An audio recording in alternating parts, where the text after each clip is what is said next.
So at the same time, we wanted to give you an update out of Vermont. You may have been following the story already. Put this up on the screen. A suspect has been arrested in the shooting of 3 men of Palestinian descent. This occurred near the University of Vermont. That suspect has already now pled not guilty to the shooting. 2 of the victims here are in stable condition. The third is being treated for more serious injuries. The suspect who was arrested is named Jason Eaton. He is 48 years old. Made his initial court appearance. This is now being investigated as a hate crime. The FBI and the Bureau of Alcohol, Tobacco, Firearms, and Explosives are assisting Vermont authorities in that investigation. And basically what happened here is these 3 men who are from Palestine, from the West Bank, they were actually out walking in Burlington. They were going to one of their grandmother's house for Thanksgiving dinner. They'd gone bowling. They were just coming back. 2 of them were wearing the keffiyeh scarves, which are synonymous with Palestine and with the Palestinian liberation struggle as well. So they were easily identifiable as Palestinian or Arab. They were speaking, they said, a mix of sort of Arab and English. And this person came out and shot them. Yeah. We now have a little bit of details about, I mean, you know, everybody goes and scrapes the social media accounts to see what they can figure out about who this person is and what, you know, what possible motive you could potentially discern here from their actions. Put this up on the screen. In a now locked account on X, Jason Eaton described himself as a radical citizen who patrols democracy, misspelled with a K, and capitalism for oath creepers. His banner image features bold text saying, "Libertarians want trans furries to be able to protect their cannabis farms with unregistered machine guns." Okay, I don't know what to make of any of that. His archive posts are apparently a little more moderated.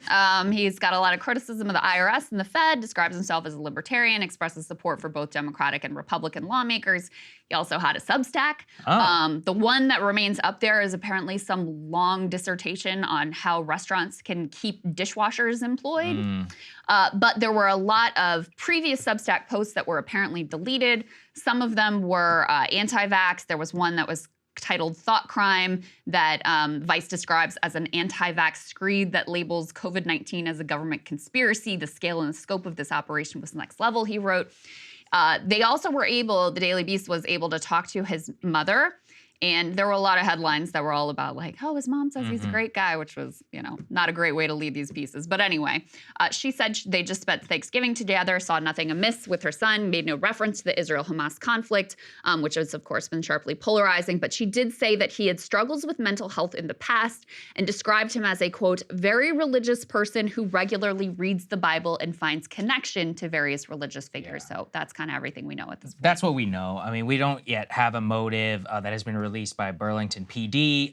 Really what struck out to me, Krystal, is everything about this, and we were actually funnily talking about this before the show, anytime you're in a position like this, you're kind of a magnet for schizophrenia. I can't tell you how many times I've received like scribbled dossiers in the mail and other things with delusions of connections. And, you know, I've seen it all from QAnon to others. And really what stuck out to me was this quote, religiously reads the Bible and finds connections to various religious figures. Nothing wrong with that per se, but it's also a textbook symptom of schizophrenic or schizophrenia type behavior. Especially when mom says he's got mental exactly health when issues. the mom says you have mental health issues. Maybe he's been undiagnosed, but belief in conspiracy, the ramblings, unable to hold a job. If he, you know, indicates he was a dishwasher and the best way to treat them. These are exactly the type of people who float at the fringes of society. He was actually a like financial consultant in some way, and so he was giving advice to business owners in that Substack post. He wasn't coming from like the perspective of the dishwasher. I don't know. I didn't read the post. That's just how it was characterized in this piece. But,